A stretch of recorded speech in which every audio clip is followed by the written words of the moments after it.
সারাদিন পাগল বেশে ঘুরে বেড়াতেন আর রাত হলেই মেতে উঠতেন নৃশংস হত্যাযজ্ঞে। মশিউর রহমান সম্রাট এক ভয়ঙ্কর সিরিয়াল কিলার। সাভার মডেল থানার নাকের ঠিক ডগায় সেনা ক্যাম্প আর প্রেস ক্লাবের পাশে বসেই একে একে ৬টি মানুষকে নৃশংসভাবে হত্যা করে সে। কথিত এই সাইকো কিলার সম্রাটকে নিয়ে পুলিশ এবার সামনে এনেছে লোমহর্ষক সব তথ্য। এই নিয়ে বিস্তারিত জানাচ্ছেন মেহেদী হাসান।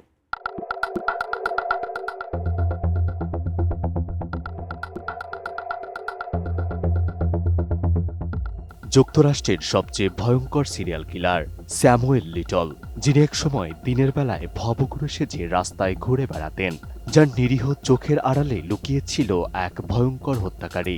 বহু বছর ধরে সে একের পর এক মানুষকে হত্যা করেছে, অথচ পুলিশের চোখের সামনেই ছিল তার চলাফেরা। সেই ভয়াবহ ইতিহাসই যেন ফিরে এসেছে বাংলাদেশের সাভারে। সাভার মডেল থানা ডিলছড়া দূরত্বে পরিত্যক্ত পৌর কমিউনিটি সেন্টারে গত ৭ মাসে ঘটে গেছে একে একে ৬টি খুন। দিনের আলোয় নীরব থাকা এই ভবনটি রাত নামলেই যেন রূপ নিত হত্যার মহাশ্মশানে। এই ঘটনার সূত্রপাত হয় গত ১৮ জানুয়ারি রোববার। প্রকৃতির ডাকে সাড়া দিতে গিয়ে কয়েকজন শিক্ষার্থী সাভারের পরিত্যক্ত পৌর কমিউনিটি সেন্টারের ভেতরে আগুনে পোড়া দুটি লাশ দেখতে পান। পরে পুলিশে খবর দেয়া হয়। খবর পেয়ে সাভার মডেল থানার পুলিশ ঘটনাস্থলে পৌঁছায়। পরিস্থিতি দেখে হত্যাকাণ্ডের গভীর রহস্য আঁচ করতে পারে পুলিশ। সঙ্গে সঙ্গেই এই তদন্তে যুক্ত হয় ঢাকা জেলা উত্তরের গোয়েন্দা পুলিশ। তদন্তের অংশ হিসাবে কমিউনিটি সেন্টারের আশেপাশের সিসিটিভি ক্যামেরার ফুটেজ সংগ্রহ করে বিশ্লেষণ শুরু করা হয়। সেই ফুটেজেই ধরা পড়ে এক ভয়াবহ দৃশ্য। একজন ব্যক্তি কাঁধে করে একটি লাশ বহন করে ভবনটির পাশ দিয়ে হেঁটে যাচ্ছেন। দৃশ্যটি দেখে তদন্তকারীরা চমকে ওঠেন। ফুটেজে দেখা সেই ব্যক্তিকে সাভারের অনেকেই চেনেন। স্থানীয়দের ভাষ্য অনুযায়ী তিনি দীর্ঘদিন ধরেই থানার আশেপাশে আর পৌর কমিউনিটি সেন্টারের ভেতরে ভবঘুরে বেশে ঘোরাফেরা করতেন। কখনো চুপচাপ করে বসে থাকতেন, আবার কখনো নিজের সঙ্গে বিড়বিড় করে কথা বলতেন। কেউ কখনো কল্পনাও করেনি এই মানুষটি একের পর এক হত্যাকাণ্ড ঘটাচ্ছে। ফিনিশ আপনার ঘরবাড়ি ও আঙ্গিনা সকল কীটপতঙ্গ ধ্বংস করে। সিসিটিভি ফুটেজ বিশ্লেষণের পর ওই ভবঘুরেকে হেফাজতে নেয় গোয়েন্দা পুলিশ। প্রাথমিকভাবে বিস্তারিত পরিচয় জানা না গেলেও পরে জানা যায় তার নাম মশিউর রহমান খান সম্রাট। এলাকায় তিনি সাইকো সম্রাট কিংবা মেন্টাল নামেও পরিচিত ছিলেন।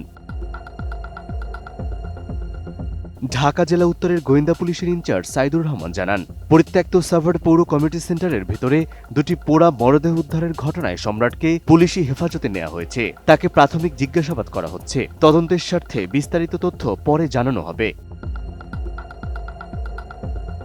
পুলিশ জানায়, একই কায়দায় এই হত্যাকাণ্ডগুলো নতুন নয়। প্রায় ৭ মাস আগে সাভার মডেল মসজিদের সামনে এক নারীর মরদেহ উদ্ধার করা হয়েছিল।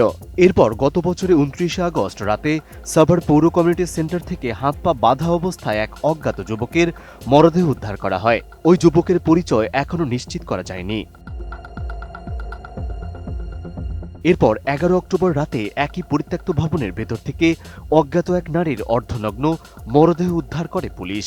পরে ১৯ ডিসেম্বর দুপুরে পৌর এলাকার থানা রোড মহল্লার ওই কমিউনিটি সেন্টারের ২য় তলার টয়লেট থেকে উদ্ধার করা হয় আরও এক পুরুষের মরদেহ। সর্বশেষ ১৮ জানুয়ারি উদ্ধার করা হয় আগুনে পোড়া দুটি লাশ। সাভার মডেল থানার ওসি আরমান আলী বলেন, সম্রাট একজন মানসিক বিকৃত বা সাইকোপ্যাথিক কিলার। তার নিশানায় থাকত মূলত ভবঘুরে শ্রেণীর মানুষ। প্রাথমিক জিজ্ঞাসাবাদে সে স্বীকার করেছে গত ৭ মাসে একই স্থানে ৬টি হত্যাকাণ্ড ঘটিয়েছে। প্রতিটি খুনের ধরন ছিল প্রায় একই এবং অত্যন্ত নৃশংস। ঢাকা জেলার পুলিশ সুপার মিজানুর রহমান জানান, নিহতদের সবাই ভবঘুরে শ্রেণীর। তাই কেন এমন নৃশংস হত্যাকাণ্ড চালানো হয়েছে সেই মোটিভ উদ্ঘাটন করা জরুরি। এজন্য ১৬৪ ধারার জবানবন্দি গ্রহণের জন্য সম্রাটকে আদালতে তোলা হয়েছে এবং তদন্ত শেষে পরবর্তী আইনি ব্যবস্থা নেওয়া হবে। মেহেদী হাসান, এটিএন নিউজ।